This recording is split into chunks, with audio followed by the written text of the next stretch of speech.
Buenas tardes. Vamos a dar inicio al repaso de las 4 semanas de clases que hemos venido trabajando los siguientes temas.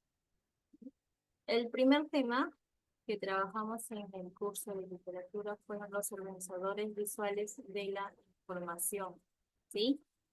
Hemos identificado aquí qué son los organizadores visuales, para qué nos sirven y sobre todo en qué momento podemos utilizarlos.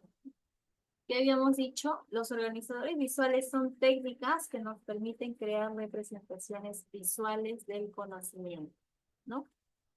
Una manifestación muy importante porque se agregan conceptos, o en este caso materiales, ya sean dibujos, adaptaciones o también a través de diseños, ¿no? Los organizadores visuales se denominan de diferentes formas, ¿no? Tenemos un mapa semántico o el diagrama de Venn, mapas conceptuales, entre otros. El mapa semántico, o también conocido como constelación, es una representación visual de un concepto particular. ¿Qué quiere decir? Es una estructura de una información en categorías, ¿ya? Este mapa semántico fue descrito inicialmente por Pearson y Johnson en 1978, ¿sí?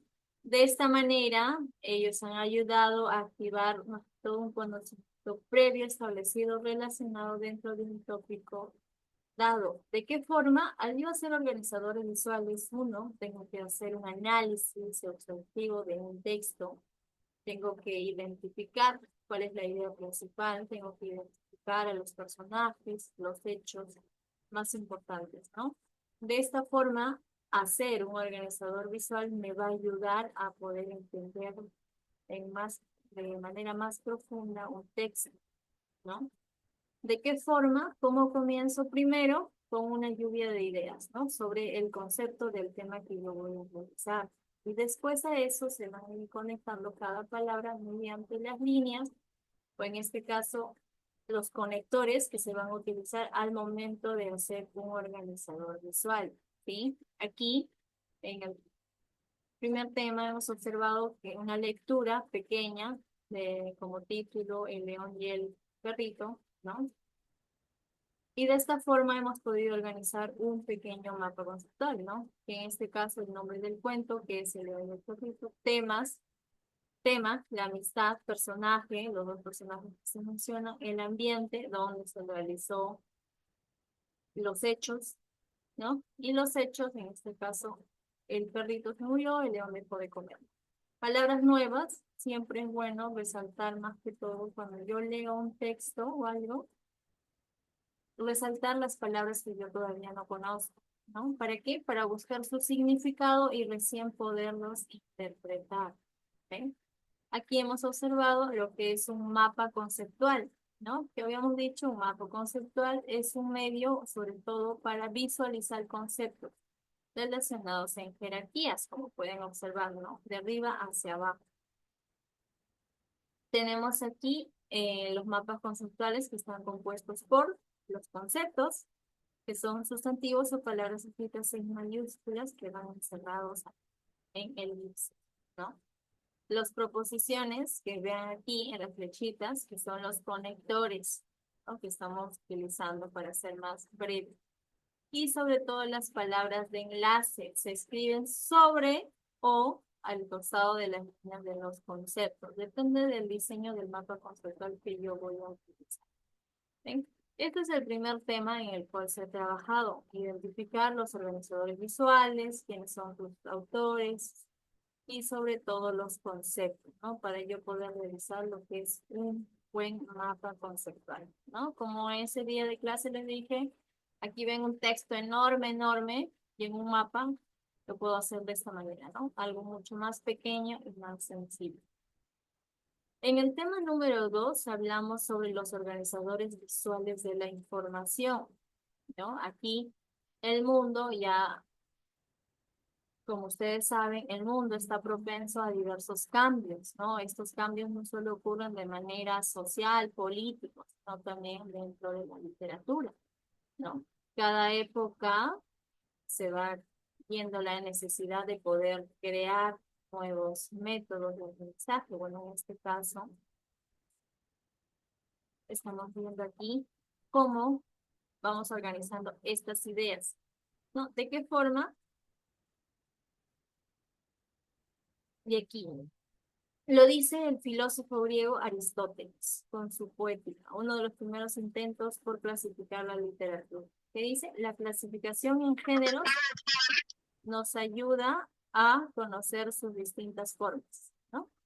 En este caso, Aristóteles clasifica a los géneros literarios en los siguientes. ¿Qué son los géneros literarios? Recordemos que son distintos grupos o categorías para clasificar las obras, ¿no? De modo que son tres para Aristóteles: lírico, épico y dramático. En el género épico, aquí se narran todos los sucesos, acontecimientos en la Edad Antigua, ¿no?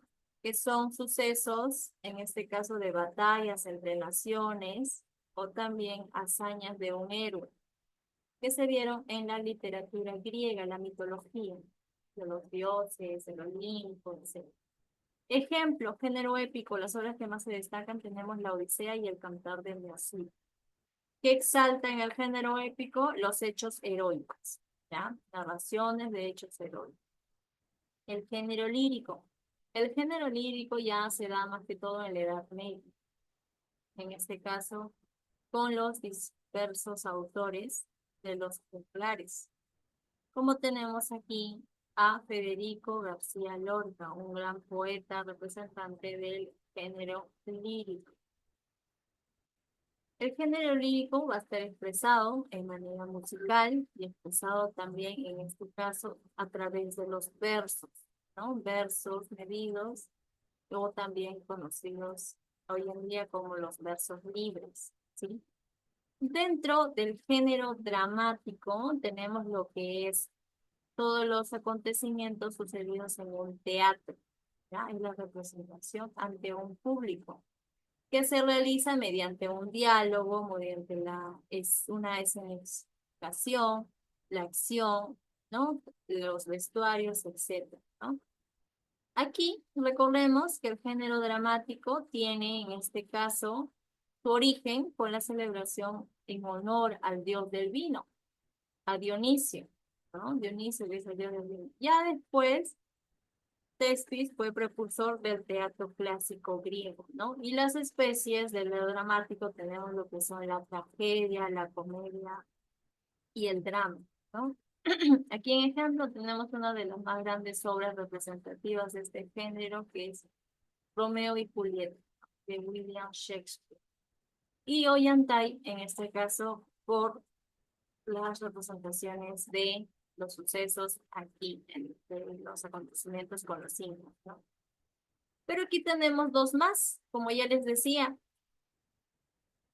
la ciencia va avanzando, las nuevas creaciones de igual forma y también los nuevos descubrimientos por describir y agregarle lo que son unas características a distintas obras. También Aristóteles, recordemos que solo clasificaba los géneros literarios en tres, pero actualmente también tenemos dos más, que es el género narrativo y el género expositivo. En el narrativo es donde se relatan las historias, hechos, acontecimientos a través de un narrador. Recuerden eso, ¿no? ¿Cuáles son sus especies? Son las novelas y los cuentos. Ejemplo, tenemos aquí La ciudad y los perros de Mario Vargas Llosa, un gran literato. Que viva la música de Andrés Salcedo, ¿no? Y aquí en la imagen tenemos a un Julio Ramón Ribeiro, que es autor de La palabra del mundo.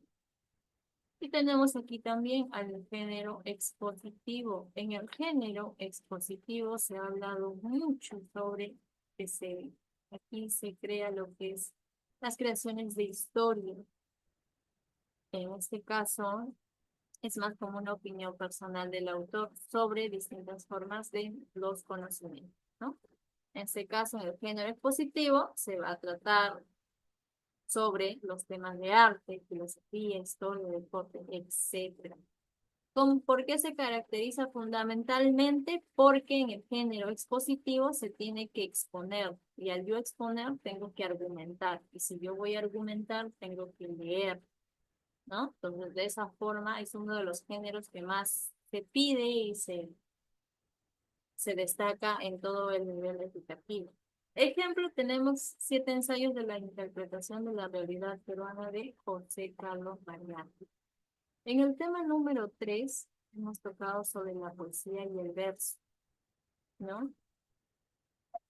Si nosotros nos ponemos a observar un poco la vida sobre nosotros, el viento, el verano, las calles, el parque mirando, por ejemplo, los que están ahorita cerca de su ventana pueden observar los paisajes, etcétera. Entonces, te da una sensación de querer, que transmite un poco de paz, ¿no? Sobre todo cuando viajas a lugares nuevos. ¿Qué sientes al hacer todo eso? ¿Qué recuerdas, no? Entonces, todo esto es una introducción a lo que qué es poesía, ¿no? La poesía en sí es un arte y un destino. El arte de ver distinto de la realidad, ¿no? La poesía mayormente es creada por inspiración, de amor, no específicamente amor hacia una persona, no puede ser amor a la naturaleza, amor a mis padres, ¿no? Entonces, en eso se basa lo que es la poesía y obviamente está ligada al verso, ¿no? Pero yo les pregunto, como lo decía el autor Drummond de Andrade, que es un gran poeta brasileño, decía que todos tenemos una llave para abrir las palabras, pero en tiempos de Facebook, WhatsApp, Instagram, todo esto está perdido. La pregunta es, ¿te atreverías tú a buscar la tuya? ¿Cuál es la inspiración para realizar poesía? ¿No? Y aquí vamos con, ¿qué es poesía? Poesía pertenece al género lírico. Poesía es un acto de observar y hallar la belleza, de escribir, de plasmar lo que yo siento, ¿no? De hacer poesía. La poesía tiene rima consonante y rima asonante. Dentro de la rima consonante es conocida como la llamada rima perfecta. ¿Por qué? Porque es cuando las vocales y las consonantes van a coincidir al final de un verso, como ave, grave, grave, suave. ¿Sí? ¿Y cuándo es una rima sonante? Cuando es llamada una rima imperfecta, lo contrario al consonante. Es cuando aquí solo las vocales van a terminar iguales al cada verso. Eterno, etéreo, aguacero, cielo.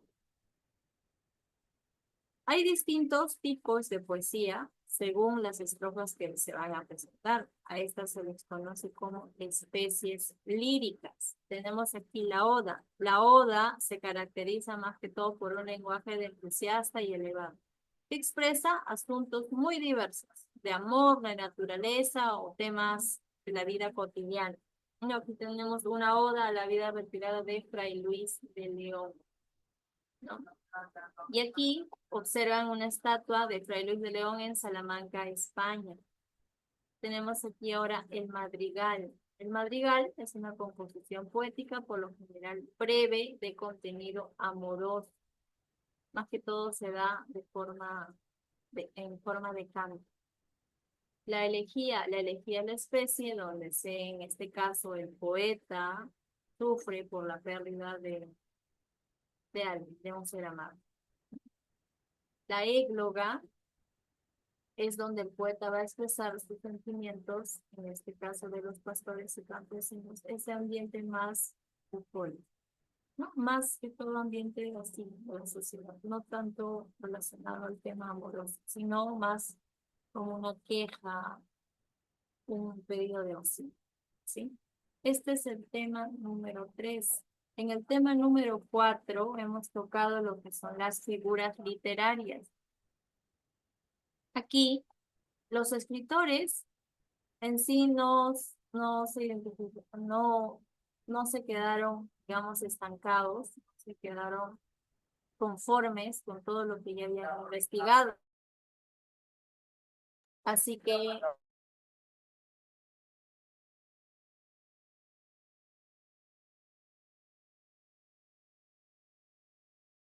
de por sí aquí ya se tenía mucho lo que es ya la poesía, ¿no? La poesía del verso, pero ellos decían que podían llegar mucho más a realizar todo, no solo en poemas, sino en obras. Ellos decían que podían crear más, o como mayormente se utiliza la palabra, ¿no? Maquillar más los textos para que sea más visible, más llamativo. ¿Qué herramientas se podían utilizar? Entonces ellos comenzaron ahí a debatir, llegaron a las conclusiones de que pues, se pueden encontrar figuras, en este caso las literarias, ¿no? Aquí tenemos uno que es el epíteto, ¿no? El epíteto es una representación de una figura literaria. En el epíteto se busca marcar Muy mucho, buenas tardes. buenas tardes, se busca marcar mucho lo que son, en este caso, atribuir una cualidad que ya posee. Repetir mucho. O sea, en un epíteto yo puedo escribir todas las virtudes que yo puedo tener y lo voy a repetir, repetir, repetir constantemente dentro de un poema o de un texto, ¿no? Aquí tenemos un ejemplo que dice, por la verde hierba, el fresco viento, el blanco lirio y colorada rosa, que es un fragmento de Garcilaso. Y aquí hemos leído un fragmento de Mario Benedetti. ¿Ven? Recordemos, el epíteto tiene como objetivo resaltar nuevamente lo que es las cualidades que uno posee. Por eso dice, sugiere una redundancia, que quiere decir que se va a repetir constantemente. El similo comparación se trata en esta figura que busca lograr mayor nitidez en lo que se dice. Por lo general se usan nexos, como las palabras como, así, así como, tal, igual que, tan, semejante, tan. ¿Ta? Por eso se dice que es simil o comparación. En este caso, aquí pueden apreciar que se hizo una comparación, ¿no? Por ejemplo, acá dice, porque para que las aves puedan volar es necesario también que sepan que has terminado de dibujar el cielo, que el otoño ha dejado de escribir con tu letra temblorosa, porque sin duda que cuando el otoño llega, el corazón cae desmoronado. Está repitiendo, más que todo, ¿no? Y también lo más importante que está comparando, ¿no? Está comparando en este caso la naturaleza, el paisaje con lo que está haciendo. ¿Sí? Ahora pasamos a la personificación o prosopopeya. Aquí, dentro de la personificación, es una figura literaria que se caracteriza por, en este caso, dar mucho énfasis a lo que es a las fábulas, a los cuentos fantásticos. Son usados más que todo en los poetas para verificar sus versos de modo mucho más llamativo y creativo, de paso. Luego tenemos la hipérbole. La hipérbole es una figura de exageración, ¿ya? Va a ir exagerando en cada texto o poema que se va a representar. Más que todo esto se usa por poetas para añadir vehemencia a sus versos, ¿no? ¿De qué forma? No hay extensión más grande que mi herida, ¿no? Pregunto yo, ¿habrá una extensión que sea tan grande como una herida?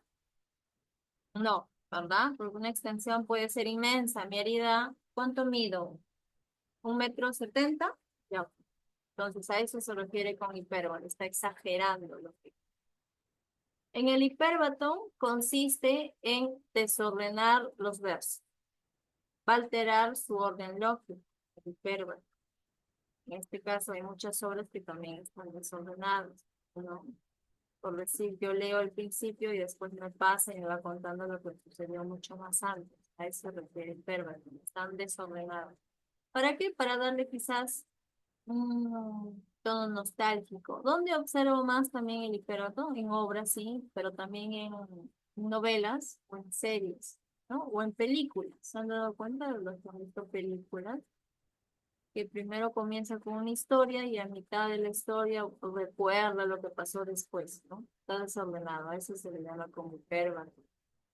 Luego tenemos la metáfora. La metáfora, este sí es el recurso que todos lo usan, porque no solo está escrito, sino también oralmente nosotros lo decimos, ¿no? En- ¿De qué forma? Mi corazón está en llamas. Por ejemplo, ¿no? No es que el corazón de esa persona esté encendido en llamas, ¿no? Está en llamas porque así lo siente. O cuando sueltan expresiones de jocosas, así como para burlarse, y luego dicen, no, era metafóricamente, no te lo dije en sí. Que es mayormente lo usan al momento de hablar y en varios textos, obras, todos lados. Luego tenemos el antítesis o contraste, ¿sí? Se sitúan más que todo aquí dos ideas contrarias. El contraste puede ser una oposición de palabra, y en este caso frases de significado contrario. Aquí en el ejemplo lo van a entender perfectamente. Los niños van por el sol y las niñas por la luna. ¿Ok? Son dos ideas, dos situaciones, pero de manera contraria. Tenemos aquí la reiteración o anáfora, que se usa mayormente en poemas con el fin de remarcar una idea. Para lo cual, como observan aquí, se va repitiendo constantemente lo que son las palabras, ¿no? Querrán volarlo y no podrán volarlo, querrán romperlo y no podrán romperlo, querrán matarlo y no podrán matarlo. Esto es un canto coral a tu número de Alejandro Romualdo. Es anáfora, reiteración, está repitiendo. Ya, y de esta forma concluimos con el repaso de los 4 temas que se ha trabajado